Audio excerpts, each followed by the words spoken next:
ভারতীয় সীমান্তরক্ষী বাহিনী বিএসএফ দ্বারা বাংলাদেশি হত্যার ঘটনা নতুন নয়। এতদিন অভিযোগ ছিল শেখ হাসিনার ভারত প্রীতির কারণে বারবার এমন হত্যাকাণ্ডের বড় ব্যবস্থা নেয়নি বাংলাদেশ সরকার।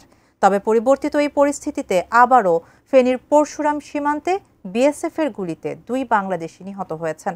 এ ঘটনায় অন্তর্বর্তী সরকারের অবস্থান কি হবে তা নিয়ে যখন আলোচনা চলছে, তখন বাংলাদেশ জামায়াতে ইসলামের আমির দিয়েছেন কঠোর বার্তা। আরও জানাচ্ছেন সহকর্মী শাহাদাত রিফাত। 2011 সালে কুড়িগ্রাম সীমান্তে ভারতীয় সীমান্তরক্ষী বাহিনী বিএসএফের গুলিতে কিশোরী ফেলানী হত্যার ঘটনা নাড়া দিয়েছিল গোটা বিশ্বকে। কিন্তু ওই হত্যাকাণ্ডের 14 বছর কেটে গেলেও বিচার পায়নি তার পরিবার। এমনকি ভারতীয় মানবাধিকার কমিশন ফেলানীর পরিবারকে যে 15 লাখ রুপি ক্ষতিপূরণ দিতে বলেছিল, ভারত সরকার তা এখনও দেয়নি।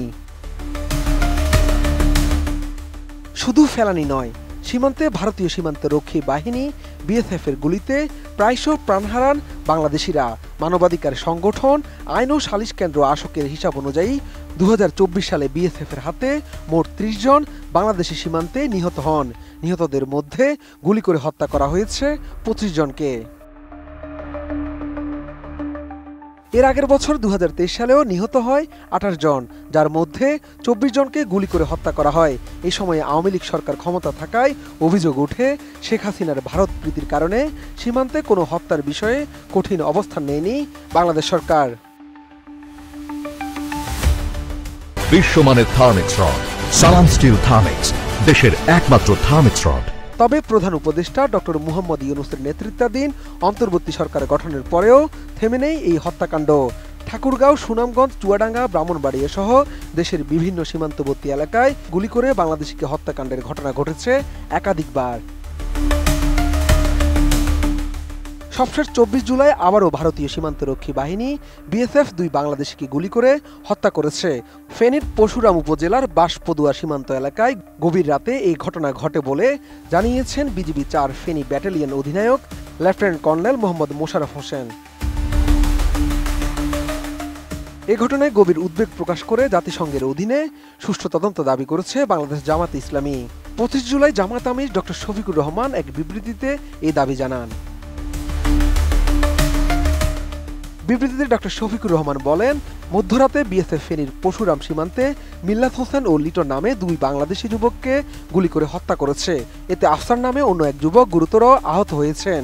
বিএসএফ কর্তৃক এই হত্যাকাণ্ডের ঘটনায় তারা গভীর উদ্বেগ, নিন্দা ও প্রতিবাদ জানাচ্ছেন। জামায়াত আমির বলেন, তারা গভীর উদ্বেগের সঙ্গে লক্ষ্য করছেন ভারতীয় সীমান্তরক্ষী বাহিনী বাংলাদেশ সীমান্তে প্রায় বিনা কারণে হত্যাকাণ্ড ঘটায়।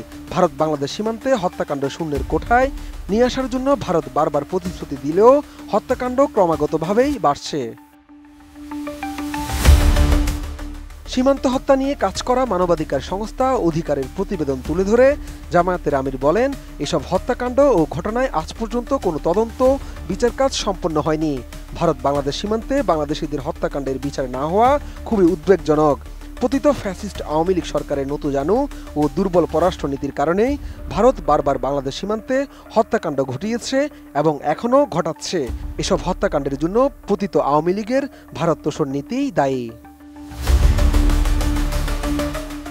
বাংলাদেশি 2 যুবককে হত্যাকাণ্ডের সুষ্ঠু এবং নিরপেক্ষ তদন্ত করে দোষীদের বিরুদ্ধে আইনানুগ ব্যবস্থা নেওয়ার কথা বলে শফিকুর রহমান বলেন, ভারত বাংলাদেশ সীমান্তে সব বাংলাদেশি হত্যাকাণ্ডের ঘটনায় জাতিসংঘের অধীনে আন্তর্জাতিক তদন্ত ও বিচার দাবি করছেন তারা।